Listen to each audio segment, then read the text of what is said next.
Hi, John. Hey, Elliot, how you doing today? I'm good. Yourself? Good. As we are recording this, there is an individual by the Library of Congress with a bomb, five bombs apparently.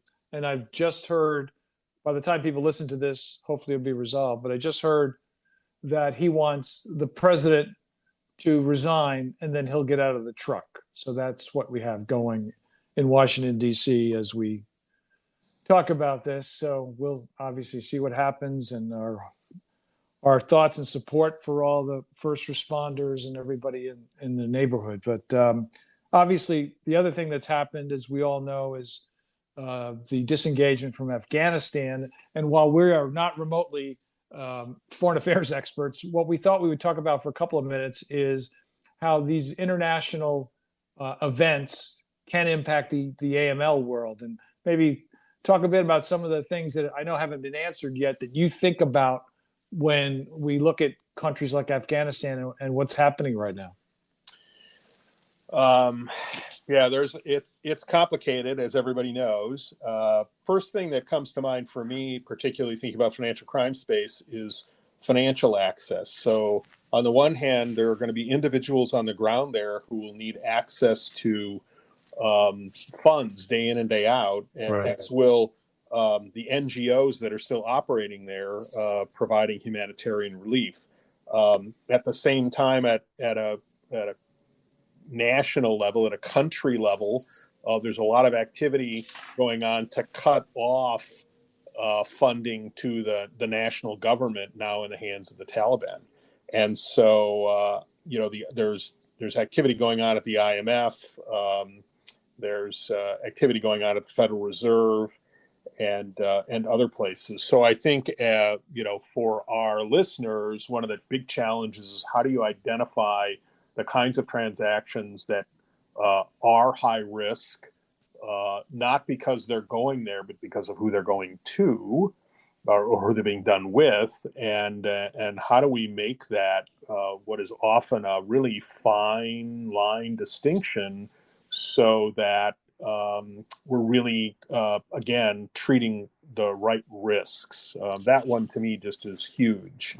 Right. Yeah. And we just recently did an interview with a couple of folks who wrote a report for the Federal Reserve Bank of Atlanta talking about de-risking. And this was certainly a topic that we covered. I want to jump back to Afghanistan in a minute, but I just want to flag something else that, again, continues to be relevant in our world of just paying attention internationally. The Secretary of State, Secretary Blinken, sent out a note earlier this week stating very clearly that the most recently signed law in Poland by President Duda severely restricts restitution and compensation for property that was clearly wrongly confiscated during the communist reign in Poland. So signed by the president, so obviously passed by the legislature there. And Secretary Blinken is obviously urging the government to talk to affected parties and make sure there is a procedure so people can get their properties back. But we've seen this obviously since World War II, right? Every time there's been a takeover of a country, our friends, the Antiquities Coalition, know that cultural artifacts get taken. There's fear about that back in Afghanistan. The museum in Kabul of Afghanistan, I guess 20 years ago, they said they lost probably 50% of their artifacts then, and they fear it's going to happen again. So, this is just another way in which our world intersects with so many other areas that aren't financial crime specific, but certainly have those elements. Agreed. And I guess if I was going to try to take something really complicated and try to sum it up in a very short phrase, it would be that the risk profile of of that area has obviously been complicated for a long time. Right.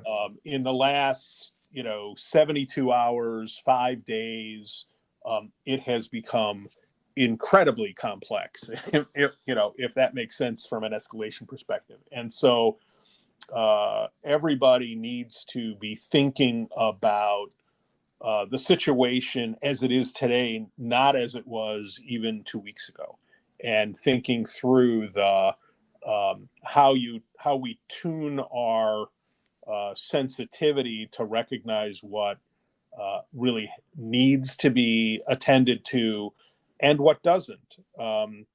And hopefully, again, thinking about the individuals and the NGOs who might need financial access, the solution isn't, well, just turn the Afghanistan switch to off.